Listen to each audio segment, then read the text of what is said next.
dhegaystayaal inkastoo geeridoodii kadib raaga ugaas uu laba gabay ugu baroortay walaalkii ugaas xuseen iyo afadiisii faadumo cilmi haddana taa looma qaadan karo maansada baroordiiqdu labadaas un inay ku kooban tahay cid kalena aan lagu dari karin macnaheedu wuxuu yahay gabyaagu xubnaha qoyskiisa oo keliya uma baroorto waxaa jira dad kale oo markay geeriyoodaan uu aad uga tiiraanyoodo dabadeedna uu tixamaanso ugu ooyo wuxuu u baroortaa rag intay dagaal wada galeen ku leeday rag maankiisa meel sare kaga jiray mar walba oo uu xusuustana ay laabta u gubato malahaygana tusaalaha ugu wacani waa gabaygii sayid maxamed cabdilla xasan ee gudban ku magacownaa kaasoo uu tiriyey 1904 daraawiishta goobtii lagaga gol roonaaday ee ciidankii gumaysiga ingiriiska iyo soomaalidii taabacsanayd ay gelin qura dooxada jidbaale boqolaalka kaga dileen gabayga oo dheer ujeedooyin badanna xambaarsan ayuu sayidku tuducyo dhowra ugu baroortay qaar ka mida dagaalyahanadii goobtaas lagaga makalay wuxuu garwaaqsanayaa isla markaana magac dhabayaa geesiyadii uu jidbaale ku waayey qaarkood sida xasan axmed mulac xasan gaaguf xayd aadan galayd xilsiwaal maxamuud cashuur ow aadan seed iyo xaaji maxamuud dheli sidoo kale ma uu iloobin inuu si gaara ugu tacsiyeeyo uguna baroorto maantaas odayadii wiilashooda lagu dhugtamay ee goobtaa ku gablamay sida baynax aadan galayd oo 3 barbaar oo uu dhalay dirirtaas lagaga dilay iyo muuse jaamac maxamed muuse taagane oo isna 4 wiil oo uu dhalay isla jidbaale uu gumaysigu dhagta dhiigga ugu daray wuxuu yidhi sayidku markaa raggii igu gadaanaa miyaa aakhiro u guuray goortaan garwaaqsaday miyaan gocashadii eeday gamiinkaan xanuunsaday miyaan gorodda laalaadshay gelin haddii aan fooraray miyaan giilka kor u qaaday guhaad iyo calool xumo miyaan geetayoon diriray hadba gees miyaan dayey intaan gownaxyada buuray gambaraarigiibay warmaha nagu garaaxeene eebbo waa gumaadeen raggii gaanaha ahaaye eebbo waxay gabawareen gaaguf iyo xayde xilsigii galaalaha lahaa gaarufkii dile e gaydhaala ow aadan bay galowda taabteene eebbo geesigii ina dhali ee ugu guduusheene guxushaaga baynaxa ilmadu waatan gabaxlayne goroska muuse taaganaa wadnuu ila gariiraaye eebbo waysgamaamaa markuu gaarka soo maro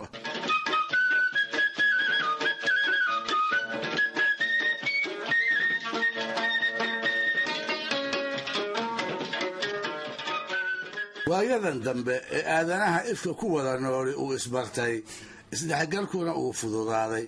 wuxuu hal abuurku u baroortaa qof aan ku dal ahayn dagaan aanay wadaagin weligii iyo waaqii qof aanay is arag markuu noolaasa uu ku jeclaa mabda ay wada rumaysnaayeenoo ka dhintay uu meelmarintiisa dhaaxba u halgami jiray dadka haddaba taariikhda dhow ee afrika wax ka ogi siday u warhayaan halyeeyadii xorriyadda qaaradda u soo dagaalamay waxaa ka mid ahaa Patrice Lumumba oo Kongo u dhashay wuxuu ahaa gobonnimada dalkiisa ninkii u diriiray Belgiumka oo gumaysan jirayna uga soo faramaroojiyey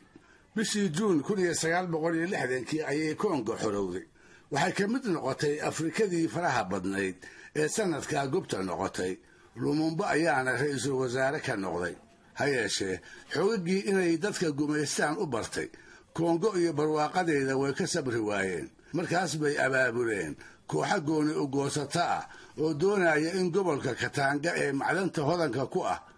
ay dalka intiisa kale ka gooyaan qorshahaas maangaabnimadu ku idishahay Lumumba wuu iska soo taagay dabadeedna Belgium iyo qaar ka mid ah hay'adaha nabad sugidda reer galbeedka ayaa afgambiyey isaga oo aan weli 3 bilood xafiiska ku nagaan maxaa xigay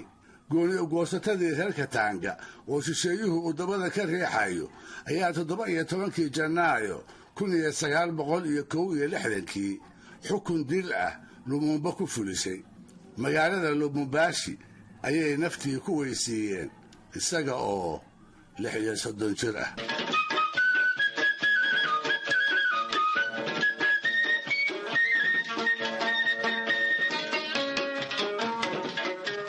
halganka dalkiisa ka sokow Lumumba wuxuu ku talami jiray midnimada Afrika sidii ay ku rumoobi lahayd sidaas awgeed baa wixii lagu faray ay ummadihii qaaradu uga naxeen Soomaalida oo dareenkeeda siyaasadeed uu waagaas aad u fogaana waxay ugu horeysay dhacdadaas tiirayada lahayd dadyowgii ka dhiidhiyey ee sida weyn uga murugooday taana waxa u maraga Allah u wada naxariistay labadii saaxiib Cabdilaahi Qarshi iyo Xuseen oo Faarax heestii tacsida ahayd ee ay wada curiyeen heestii ay Lumumba ugu baroor diiqeen isla baryahaas waa heestii uu Cabdilaahi Qarshi ku luuqeeyay ee isagoo Soomaalida ka wakiila xanuunkii dilka halyeygooda uu reer Kongo kula qaybsaday waa heestii uu ku bilaabi jiray Lumumba ma noola mana dhimanay labada midna haw malaynina muuqiisoo la waayay mooyaane inuu maqan yahay hamoodina Lumumba ma noola mana dhimane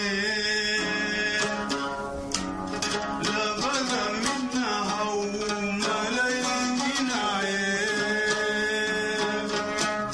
muuqiisoo la waayay mooyaane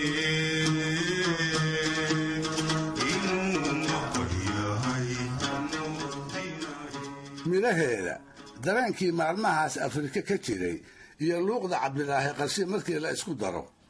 waxay ahayd tacsiin weyn hees u qaranta inkastoo aanan hubin iyada oo afka Faransiiska loo rogay inay reer Kongo heleen iyo in kale meelisyadeedii kale waxaa ka mid ahaa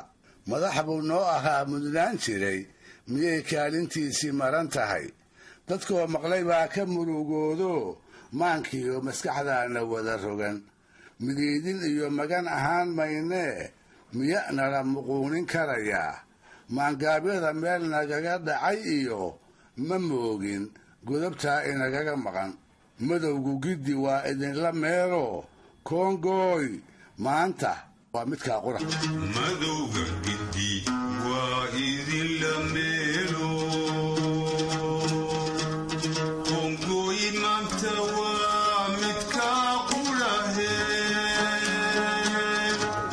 Lumumba ma noola mana dhimane labada midna haw malayninaye muuqiisoo la waayay mooyaane inuu maqan yahay hamoodinaye sidii aan u bartay Cabdilaahi Qarshi wuxuu ahaa fanaan kolba erayada uu ku heesayo rumaysnaa kala qoqobka Soomaalida fanaan aan la maqashin jirin siliceeda aan adkaysi u lahaan jirin lana ilmayn jiray Allah u naxariisto dhageystayaal barnaamijkii dhaqanka iyo hidduhu maanta halkaa inoo joogo waa inoo toddobaadka soo socda iyo ku lamid ah hadduu eebba idmo